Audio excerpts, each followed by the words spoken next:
بسم اللہ الرحمن الرحیم۔ داستان ایمان فروشوں کی سلسلے کی نئی ویڈیو پیش خدمت ہے۔ تمام دوستوں سے گزارش ہے کہ ویڈیو کو لائک کریں، بیل آئیکن کو پریس کر دیں اور چینل کو بھی لازمی سبسکرائب کریں۔ ویڈیو کو آگے شیئر بھی کیا کریں۔ طبیب کو بلاؤ، سلطان ایوبی نے کہا۔ لڑکی پر نشے کا اثر ہے۔ ام ارارہ اس کے سامنے بیٹھی تھی اور کہہ رہی تھی، میں انگوب کی ماں ہوں، تم کون ہو؟ تم دیوتا تو نہیں؟ میرا شوہر کہاں ہے؟ میرا سر کاٹو اور دیوتا کو دے دو، مجھے میرے بیٹوں پر قربان کر دو۔ وہ بولے جا رہی تھی مگر اب اس پر غنودگی بھی طاری ہو رہی تھی، اس کا سر ڈول رہا تھا۔ طبیب نے آتے ہی اس کی کیفیت دیکھی اور اسے کوئی دوا دے دی۔ ذرا سی دیر میں اس کی آنکھیں بند ہو گئیں، اسے لٹا دیا گیا اور وہ گہری نیند سو گئی۔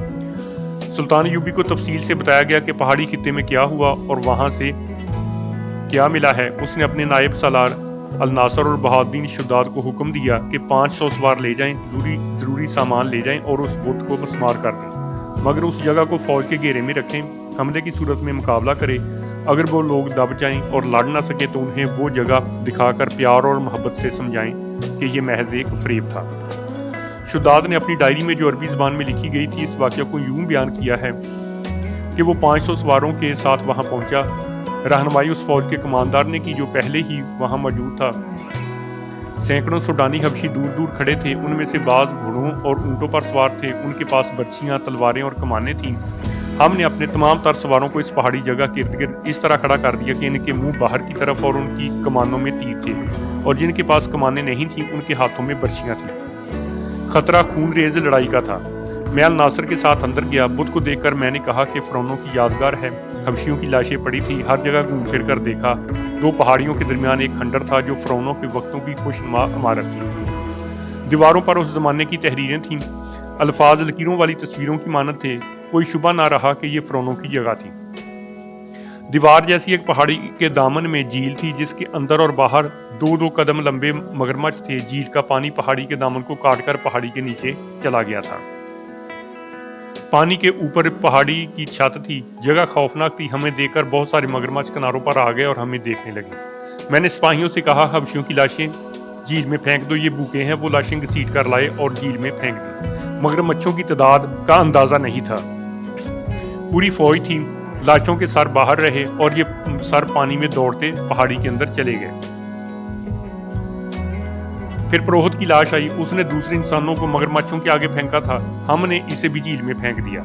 2 سپاہی 4 سوڈانی لڑکیوں کو لائے، وہ کہیں چھپی ہوئی اور اڑیاں تھیں۔ کمر کے ساتھ ایک پتا آگے اور پیچھے بندھا ہوا تھا۔ میں نے اور ناصر نے منہ پھیر لیے۔ سپاہیوں نے کہا کہ انہیں مستور کرو۔ جب ان کے جسم کپڑوں میں چھپ گئے تو دیکھا کہ وہ بہت خوبصورت تھیں، روتی تھیں، ڈرتی تھیں۔ ہمارے ترجمان کو انہوں نے وہاں کا حال اپنی زبان میں بیان کیا جو بہت شرمناک تھا۔ مسلمان کو عورت ذات کا یہ حال برداشت نہیں کرنا چاہیے، عورت اپنی ہو، کسی اور کی ہو، کافر ہو، اسلام اسے بیٹی کہتا ہے۔ ان 4 لڑکیوں کا بیان ظاہر کرتا تھا کہ وہ فرعونوں کو خدا مانتی ہیں، ان کا قبیلہ انسان کو خدا مانتا ہے۔ یہ جگہ خوشنما تھی، سارے صحرا میں سرسبز تھی، اندر پانی کا چشمہ تھا جس نے جھیل بنائی، درخت تھے جنہوں نے سایہ دیا۔ کسی فرعون کو یہ مقام پسند آیا تو اسے تفریح کا مقام بنایا، اپنی خدائی کے ثبوت میں یہ بت بنایا، اس میں تہ خانہ رکھا اور یہاں عیش کی۔ آسمان نے کوئی اور رنگ دکھایا، سورج ادھر سے ادھر ہو گیا، فرعونوں کے ستارے ٹوٹ گئے اور مصر میں دوسرے باطل مذہب آئے۔ آخر میں حق کی فتح ہوئی اور مصر نے کلمہ لا الہ الا اللہ سنا اور خدا کے حضور سرخرو ہوا، لیکن کسی نے نہ جانا کہ باطل ان پہاڑیوں میں زندہ رہا۔ الحمدللہ ہم نے خدائے عز و جل سے رہنمائی لی، باطل کا یہ نقش بھی اکھاڑا اور اس ریگزار کو پاک کیا۔ اس جگہ کو سواروں کے گھیرے میں لے کر فوج نے پتھر کے اس ہیبت ناک بت کو مسمار کر دیا، چبوترا بھی گرا دیا، تہ خانہ ملبے سے بھر دیا۔ باہر سینکڑوں حبشی حیران اور خوفزدہ کھڑے تھے کہ یہ کیا ماجرا ہے۔ ان سب کو بلا کر اندر لے جایا گیا کہ یہاں کچھ بھی نہیں تھا۔ 4 لڑکیاں ان کے حوالے کی گئیں۔ 4 کے باپ اور بھائی وہاں موجود تھے، انہوں نے اپنی اپنی لڑکی لے لی۔ انہیں بتایا گیا کہ یہاں ایک بدکار آدمی رہتا تھا، وہ مگرمچھوں کو کھلا دیا گیا ہے۔ ان سینکڑوں حبشیوں کو اکٹھا بٹھا کر ان کی زبان میں واز دیا گیا، وہ سب خاموش رہے۔ انہیں اسلام کی دعوت دی گئی، وہ پھر بھی خاموش رہے۔ کبھی کبھی شک ہوتا تھا جیسے ان کی آنکھوں میں خون اتر آیا ہے۔ انہیں یہ الفاظ دھمکی کے لہجے میں کہے گئے، اگر تم سچے خدا کو دیکھنا چاہتے ہو تو ہم تمہیں دکھائیں گے. اگر تم اسی جگہ کو جہاں تم بیٹھے ہو اپنے جھوٹے خداؤں کو گھر کہتے رہو گے تو ہم ان پہاڑوں کو بھی ریزہ ریزہ کر کے ریت کے ساتھ ملا دیں گے. پھر تم دیکھو گے کہ کون سا خدا سچا ہے. ادھر قاہرہ میں رارا ہوش میں آ چکی تھی. وہ اپنی داستان سنا چکی تھی جو اوپر بیان کی گئی ہے. کبھی وہ کہتی تھی کہ اس نے کوئی خواب دیکھا ہے. اسے ساری باتیں یاد آ گئی. اس نے بتایا کہ پروہت اسے دن رات بے آبرو کرتا تھا اور پھول کئی بار اس کی ناک سے ساتھ لگاتا تھا. رارا کو بتایا گیا کہ اس کی گردن کٹنے والی تھی. اگر چھاپا مار بر وقت نہ پہنچ جاتے تو اس کا سر غار میں اور جسم مگرمچھوں کے پیٹ میں ہوتا. نازک سی یہ حسین لڑکی خوف سے کانپنے لگی. اس کے آنسو نکل آئے. اس نے سلطان ایوبی کے ہاتھ چوم لیا اور کہا خدا نے مجھے گناہوں کی سزا دی ہے. میں اپنے گناہوں کا اعتراف کرنا چاہتی ہوں. خود خدا کے لیے مجھے پناہ میں لے لیں. اس کی ذہنی کیفیت بہت بری تھی. اس نے شام کے ایک دولت مند تاجر کا نام لے کر کہا کہ وہ اس کی بیٹی ہے. یہ مسلمان تاجر تھا. اس کا دوستانہ شام کے امیروں کے ساتھ تھا. اس وقت کے امیر ایک شہر یا تھوڑے تھوڑے رقبے کے خطوں کے حکمران ہوا کرتے تھے جو مرکزی عمارت کے ماتحت تھے. مرکزی عمارت مرکزی وزارت اور خلافت کے ماتحت تھی.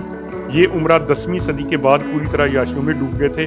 بڑے تاجروں سے دوستی رکھتے تھے. ان کے ساتھ کاروبار بھی کرتے اور رشوت بھی لیتے تھے. ان کے حرموں میں لڑکیوں کی افراد رہتی اور شراب بھی چلتی رہتی تھی.